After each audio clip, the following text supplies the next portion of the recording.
Good morning, everyone. Yeah. I'm pleased to be here. You would permit me a bit, um, not as energetic as I would often be. I'm a little bit under the weather, but because of how important this topic is, I still have to make out time to come.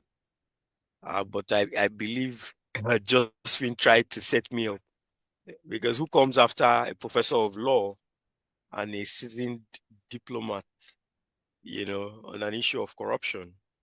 But if you look at the history of corruption in Nigeria, I mean, it's long, it's complex, multifaceted, it takes different forms. It predates, the our independence era, from the colonial era to the post-independence era. We've been dealing with the cost of corruption. If a journey that is supposed to take you 5 to 6 hours from somewhere in Lagos to somewhere in Uyo is taking you between 10 to 15 hours because the roads are bad as a result of the fact that funds that had been allocated to fixing those roads have been embezzled. That's a cost of corruption we are dealing with.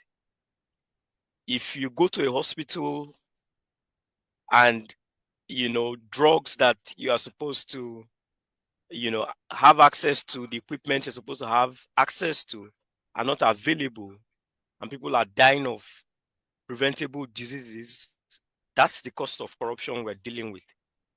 Corruption is the reason why a promising doctor would die from a faulty lift in a teaching hospital and would have a life cut short just because somebody who was supposed to fix that lift and funds had been appropriated for fixing it decided to embezzle such funds. Corruption is the reason why medical equipment that have been appropriated for and monies disbursed are not delivered to a hospital. I mean, I visited a hospital somewhere in Akwa Ibom, and equipment, such as incubators, dialysis machines that had been bought as part of a politician's constituency project were sitting somewhere in a store because the politician had planned that those equipments would be delivered and not installed. And so while his constituents are suffering from kidney diseases, premature babies are dying because there are no incubators, those equipments are sitting in a store to be moved, to a private facility owned by that politician or his or her crony. So every day we live with these costs of corruption. And the professor had dimensioned it. There's the economic cost, there's the social cost, there's the political cost, there's the institutional cost, and there's the long-term development cost of corruption.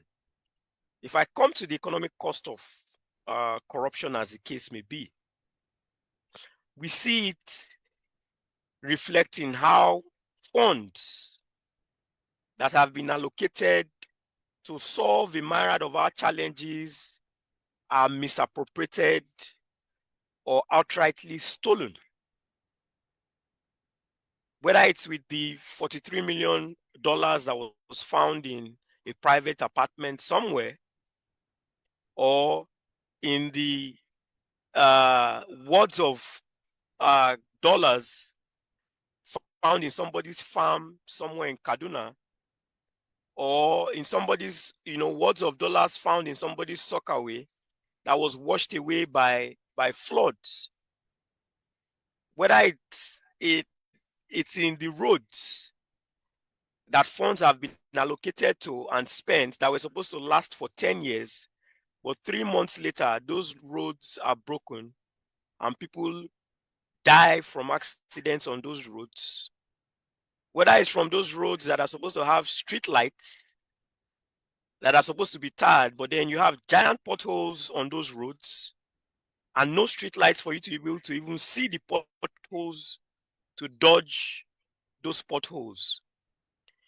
Whether it's for kids who come from resource-rich communities somewhere in the Niger Delta that is supposed to benefit from the wealth, the hydrocarbon resource wealth, like any child in Dubai or in Texas or in Kuwait would enjoy, but does not have access to potable drinking water, does not have access to a school that has chairs where you can take education, does not have access to a facility, a health facility to take treatment for the ailments caused by the operations of the oil and gas companies operating in their domain, whether it's as a result of the health challenges caused by the oil spills in those communities or gas flared by those companies, and then the regulators who are supposed to monitor the gas flare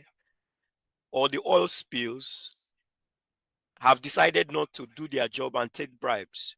So every day we live with the cost of this corruption. Whether it's with regards to how global capital that is looking for where it can be appreciated and appreciate would not come in because companies feel that for them to be able to operate in your domain, they have to pay bribes to every public official to be able to get permits and to be able to do business. And so that foreign capital that would have come in and that business setup that would have employed your people, and then those people that have been able to live meaningful lives, that capital is not coming in. If you come to the social costs, I had already talked extensively on it. But even the brain drain, if you look at our health sector, there are some local governments in this country that do not have a single doctor manning the health centers in that local government, because the doctors who were trained here are not able to stay because they are not paid well. The conditions for service are not good enough. And so they leave to seek better lives elsewhere. And our people cannot have access to quality healthcare. Is it tech? A lot of us have been experiencing issues with the financial services for almost 4 months now for the tier 1 banks, and they will tell you that that's because for a lot of the tech experts that used to work with them, they have sought for better lives elsewhere. And so we do not have access to very good financial services, as the case may be. Businesses are suffering. Businesses cannot grow because the seamless nature that technology brings to financial services is one that seems to pervade us, recently. When it comes to politics, with regards to how we administer our elections, we've seen how for just 5,000 naira or even 1,000 naira, people sell their votes. And for the next 4 years, politicians do not, interact with them until the next election. And so every day we live with the cost of corruption. But then can we preclude ourselves from the kind of society that we have created for ourselves? The answer is no. We are all culpable. Whether it's in the university where you are supposed to study for your exams and write your exams, but you decide to sort because it's an easy way to pass, or whether it's with the policeman or the traffic warden, when you break a traffic offense, instead of you to pay the government the fine that is due it, you decide to offer bribe to that policeman. We are all culpable in forming the society that we have, that we live in today.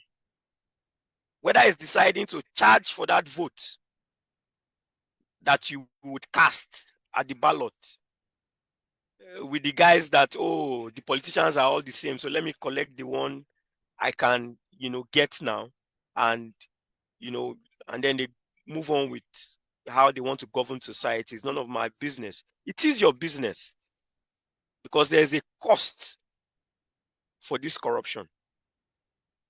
And so when corruption is discussed, let us not, assume that we are not culpable or we have not played a role in how the Nigerian society, exists as it is today.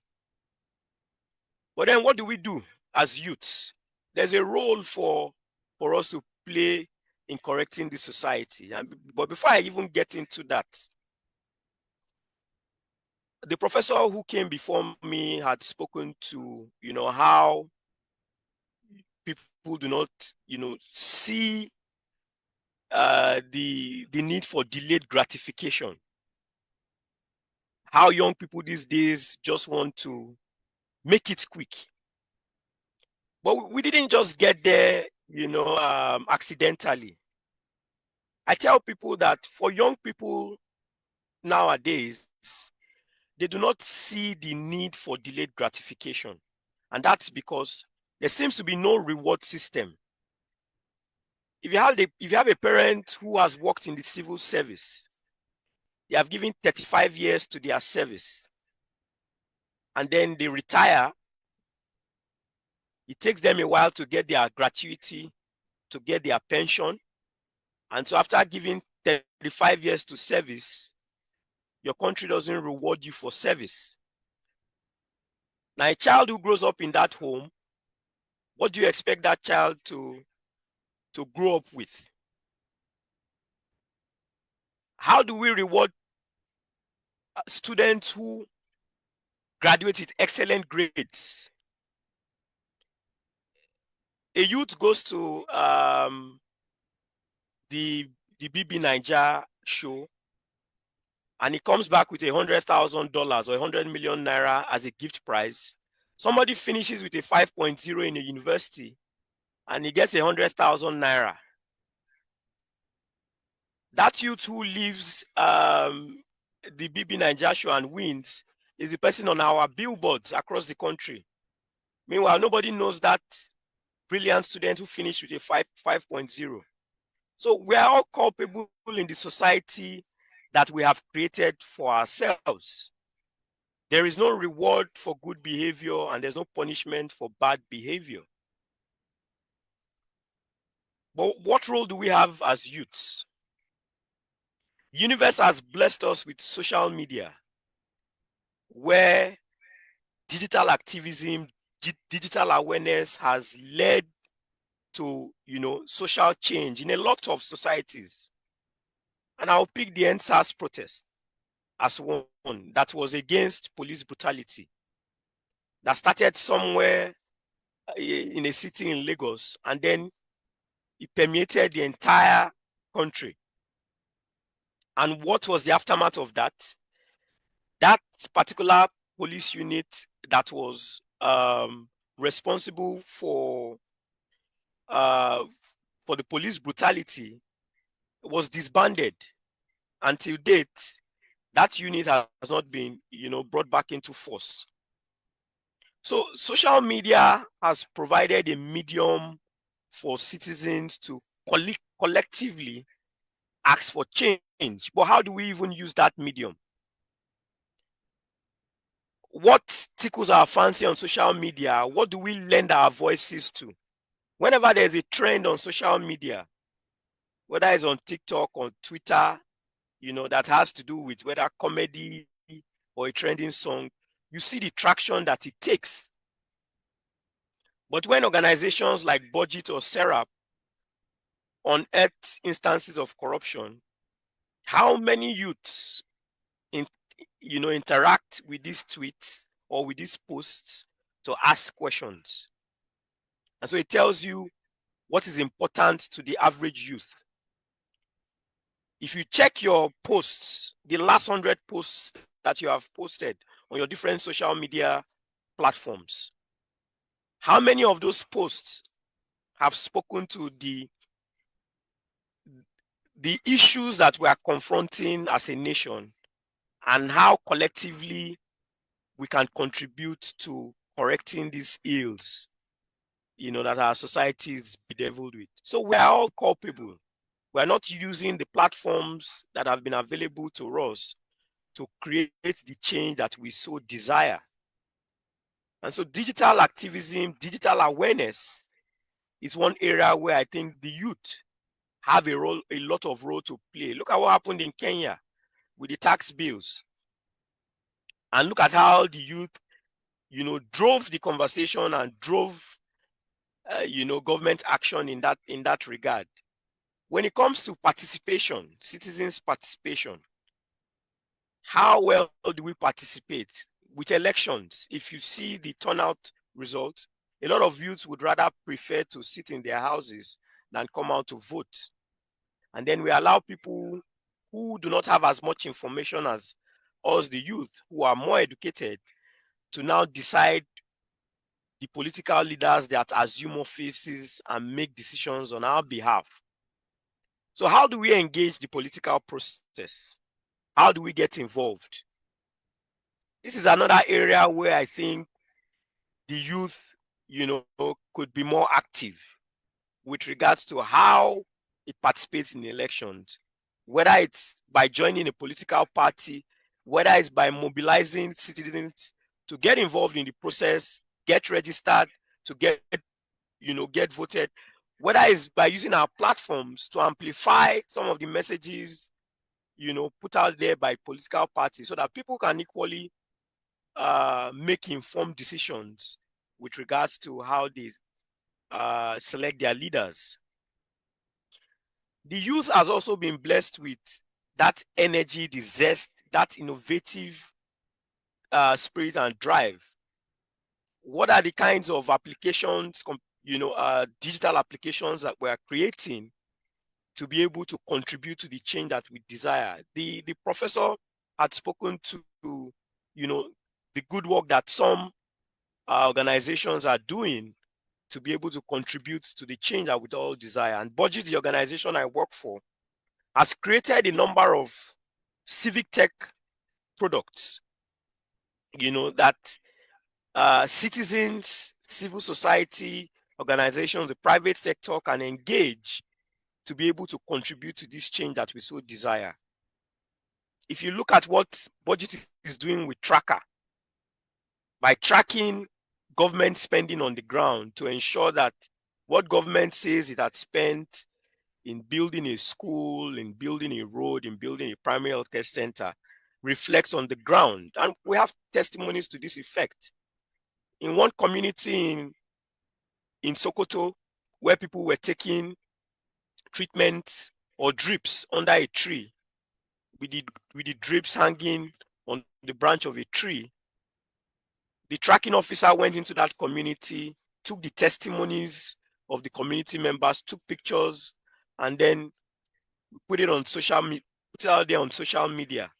And in less than 2 weeks, the contractor, who had, for 4 years in a row, taking monies for the implementation of that project, went back to site, and in less than 2 months, that primary healthcare center was back up, equipped, and people taking treatments in that facility.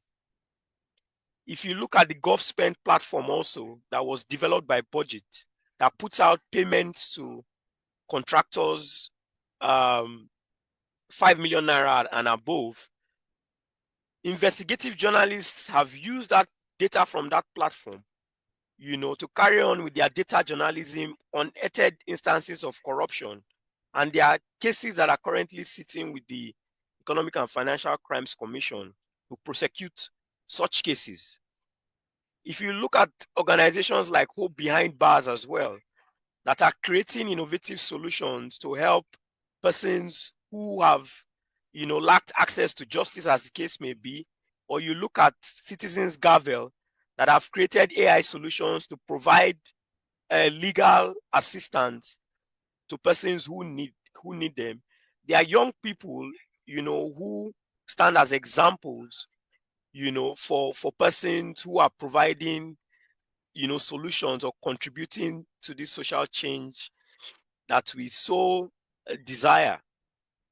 But then we need to do this collectively. We cannot do this in isolation, because unity, sort of amplifies the individual efforts of all of us, and it builds, that collective strength that is greater than the sum of all its parts.